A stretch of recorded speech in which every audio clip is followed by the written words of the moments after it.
When you hear the word death, what comes to your mind? Loss, grief, the pain of separation, or that silent fear that grips the heart, the fear of the unknown. For most of us, death feels like the end of everything. The final curtain closing on our story. The last breath, the last goodbye. But what if I told you that everything we've been taught about death is incomplete? That death is not darkness swallowing the light, but rather, light breaking through the darkness. What if death isn't an abyss, but a doorway? Not an end, but a beginning. Centuries ago, the great mystic poet Rumi saw death through a completely different lens. In his timeless poem, When I Die, Rumi does something extraordinary. He shatters the illusion that death is final. To him, death isn't a tragedy. It's a transformation. It's not a fall into emptiness, but a return to fullness, a return to eternal love. And if we truly reflect on his words, it changes everything we thought we knew about life, about loss, and about what waits beyond the grave. In this video, we'll dive deep into Rumi's divine wisdom. We'll uncover what it really means to live, to die, and to be reborn, and how perhaps, we've been missing the greatest truth all along. By the end of this journey, you'll never look at death, or life, the same way again. Rumi begins his poem with a line that's both startling and beautiful. When I die, when my coffin is being taken out, you must never think I am missing this world. Pause for a moment and let those words sink in. He doesn't ask for tears. He doesn't want sorrow. He doesn't even want to be remembered as someone gone. Because to him, death is not departure, it's arrival. It's not an ending, it's a homecoming. He's saying, don't cry for me. Don't think I've lost the world. I'm simply leaving the illusion to meet the truth. What a revolutionary idea. In a world where death is wrapped in fear and mourning, Rumi offers something deeply comforting, almost liberating. He teaches that the one who dies doesn't vanish, they transform. Just as ice melts into water, and water evaporates into mist, the soul too, rises from one form to another. Imagine if we could live our lives with that understanding. Imagine waking up every morning without the shadow of fear behind us, knowing that what awaits us beyond this life isn't darkness, but divine light. That our true essence, our soul, is not bound by this fragile body, but is eternal, infinite, and destined to return to its source. Rumi then continues, speaking directly to the hearts of those who mourn. Don't shed any tears. Don't lament or feel sorry. I'm not falling into a monster's abyss. He says, don't cry for me, because I'm not descending into darkness. I'm rising into light. What a powerful thought. For Rumi, death is not a tragedy, it's freedom. It's the soul breaking free from the cage of the body, spreading its wings toward eternity. He reminds us, you are not this body. The body may return to dust, but the soul, the real you, it never dies. It continues, it travels, it returns home to the one from whom it came. When Rumi says, I am arriving at eternal love, he's not speaking poetically, he's revealing a spiritual reality. The soul, at the moment of death, returns to its origin, to Allah, the Divine, the Beloved. It's not an end, it's the return home. To Rumi, love is the very essence of existence. Love is why we were created. Love is the thread that holds the universe together. And death, in his eyes, is not something to fear, because it brings us closer to that infinite ocean of love from which we all emerged. As the poem unfolds, Rumi takes us deeper, into the heart of the grave itself. He says, "When you leave me in the grave, don't say goodbye. Remember, a grave is only a curtain for the paradise behind." Subhanallah, what a vision of death! He tells us that the grave is not a place of ending, but of unveiling. Behind that thin curtain of soil lies a paradise beyond imagination. Just picture it, a curtain drawn before a breathtaking view. You can't see what's behind it, until you step through. To Rumi, the grave is that curtain, and what lies beyond it is light, peace, and divine reunion. So he pleads with us, don't say goodbye. Because no one truly disappears. The soul merely steps into a higher realm, leaving behind what was only temporary. For Rumi, existence never ends, it simply changes form. Life flows endlessly, like a river returning to the sea. And then Rumi paints one of the most beautiful images in all spiritual poetry, the image of the seed. He says, "Have you ever seen a seed fallen to earth not rise with new life? Why should you doubt the rise of a seed named human? Think about that. A seed, when buried, looks dead. It's hidden beneath the soil, silent, unseen. But within it lies the secret of resurrection. It doesn't stay buried. It breaks open, transforms, and rises, stronger, greener, and full of life." That is how Rumi describes the soul. He's telling us, the human soul is just like that seed. When it's buried in the earth, that isn't the end of its story. It's the beginning of something far greater. Death, then, isn't a descent into the earth, it's a rise into eternity. It's the moment the seed fulfills its destiny.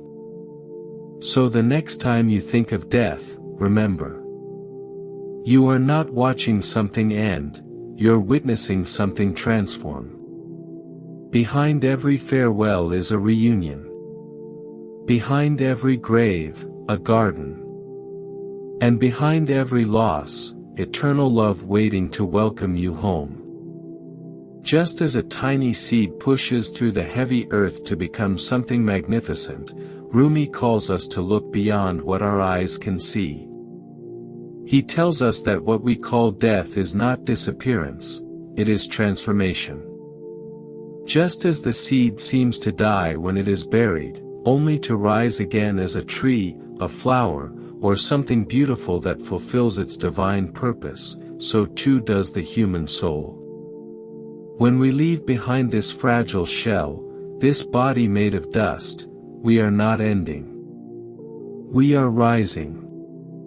We are fulfilling the purpose for which we were created. Rumi's words remind us, every ending in this world hides within it a beginning far greater. Then, as if taking us by the hand, Rumi offers another breathtaking metaphor, the dance of the sun and the moon. He asks, how can there be an end when the sun sets or the moon goes down? It looks like the end, but in reality, it is a dawn. Think about that. Every sunset looks like goodbye, but is it truly the end? No. It's just the start of a new day somewhere else. The sun never dies. It simply moves beyond our view, rising again when its time comes. And so it is with the soul. When a person dies, it might feel to us like sunset, but to the soul, it is dawn. It is awakening. It is light breaking through a different horizon.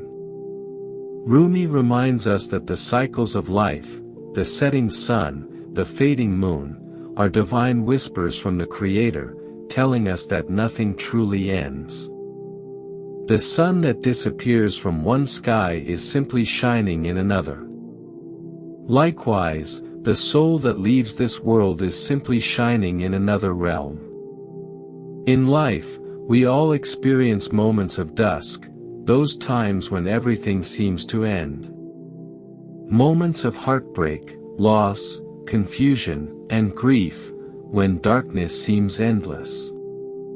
But what if we shifted our perspective? What if instead of fearing the dusk, we learned to welcome it, as the gentle promise of a new dawn? This is exactly what Rumi is teaching us. Death is simply the setting of one sun, and the rising of another. It is the transition from one light to a brighter one, from the temporary to the eternal. His metaphors don't just bring comfort, they bring liberation. They free us from the heavy chains of fear that have surrounded the idea of death for centuries.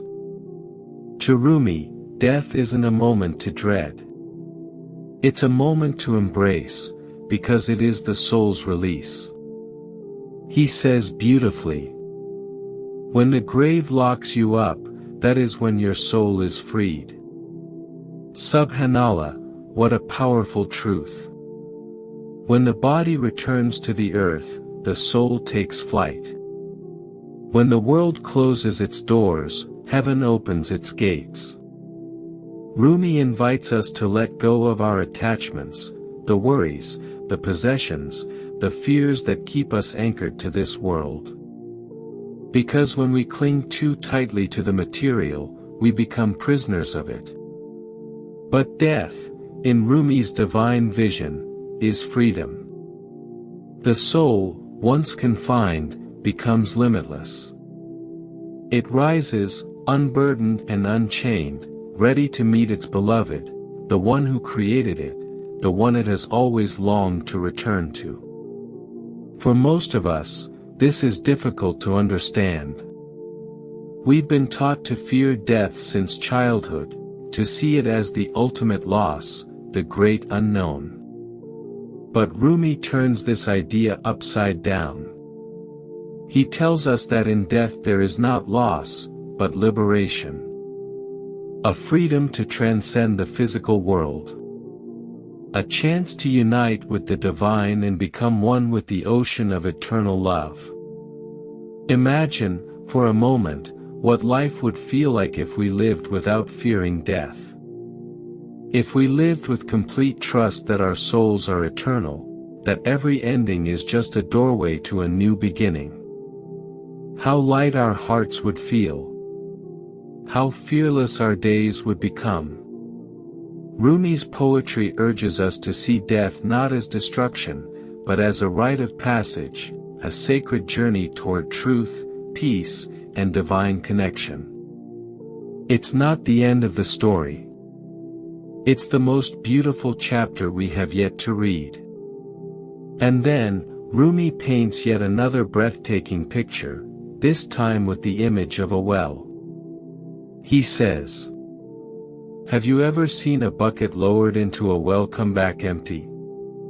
Why lament for a soul when it can come back like Joseph from the well?" Here, Rumi asks us to imagine a simple, everyday scene, a bucket descending into a dark well. It seems to disappear, but does it return empty? Never. It comes back full of water, full of life. And that, Rumi says, is how the soul journeys through death.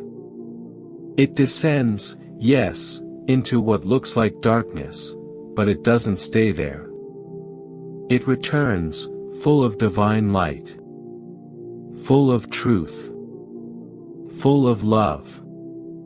Rumi connects this image to the story of Prophet Joseph, a story every believer knows. Yusuf was cast into a well by his brothers, lost, forgotten, presumed gone. But Allah brought him out, not as a victim, but as a king. Not as someone broken, but as someone transformed. That's what happens to the soul. Death, like the well, is not the end.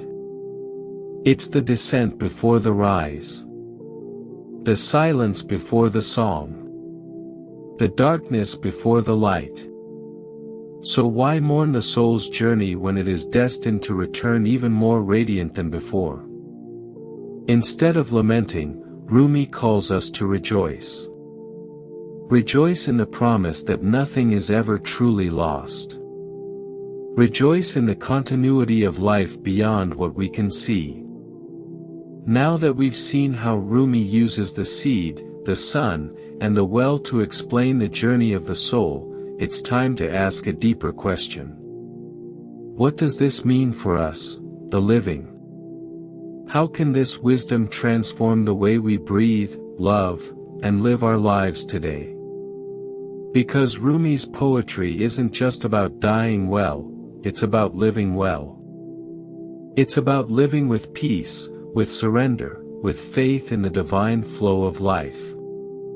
His teachings challenge us to ask: if death is not to be feared, then why should life be lived in fear? If endings are only beginnings in disguise, then why should we cling so tightly to what will one day transform? Rumi's understanding of death as transformation, a rise into eternal love, is not just spiritual poetry. It's a guide to fearless living. It frees us from the suffocating anxiety of what if. What if I fail? What if I lose everything? What if tomorrow never comes? Rumi whispers, it's all part of the same divine rhythm. The only constant is change. The only freedom is surrender. When we truly understand this, we stop resisting life. We stop clinging to moments that are meant to pass. We begin to live, deeply, fully, and gratefully, because we understand that nothing is truly lost. Everything is simply evolving. So the next time fear rises in your heart, fear of loss, of failure, of death itself, remember Rumi's truth. Every sunset is also a sunrise. Every burial is also a birth. And every goodbye is just another way of saying, see you again. Rumi's teachings call us to live with hearts wide open, to breathe in the fullness of life without gripping it too tightly. He reminds us that this world is not a place to cling to, but a river to flow through. Instead of dwelling in the echoes of the past or fearing the shadows of the future, Rumi urges us to be here now, to live in the sacred stillness of the present moment. Just as the sun sets and then rises again, our lives too are woven from endless cycles, beginnings and endings, gains and losses, life and what we call death. He whispers to us, you don't need to fear the end. Because in truth, there is no end. Life moves in divine rhythm, like the turning of seasons, the dance of day and night, the phases of the moon that wax and wane, yet never disappear. Everything that fades is destined to return, transformed. Rumi teaches us to embrace this sacred fluidity, to move through our lives with grace, peace, and the deep knowing that we are never truly separate from the infinite. Perhaps the most comforting part of Rumi's vision is this: death does not separate us from love. It does not break the bonds that unite hearts and souls. Instead, it draws us closer, not to loss, but to the divine source from which all love flows. When Rumi speaks of death as the soul's return to eternal love, he isn't just describing his own journey. He's speaking of all of us, every soul that has ever lived and every soul that ever will. He teaches us that the thread between souls is unbreakable. Even when the physical presence is gone, the love remains. It lingers in the air we breathe, in the memories that warm our hearts, in the silent prayers whispered at night. This realization changes everything. It allows us to face grief not as endless pain, but as a sacred reminder that love never dies. Those who have left us haven't vanished, they've simply gone ahead. Their souls, just like ours, are part of the same divine ocean, waves that rise, fall, and merge back into the endless sea of love. So when we mourn, Rumi asks us to do so with faith, not despair. To understand that every separation in this world is only temporary, and that reunion is written into the fabric of eternity. If we begin to see death not as an absence, but as a return, our hearts soften. We stop fighting the flow of life and begin to trust it. We understand that everything, even loss, has its purpose, its rhythm, its divine harmony.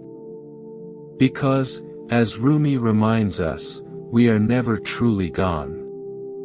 Our essence remains. Our love endures. Our soul continues, glowing, eternal, and free. Now that we've seen death through Rumi's eyes, let's ask the most important question of all. How do we live differently because of this truth? How do we bring this sacred wisdom into our daily lives, in our choices, our relationships, our hearts?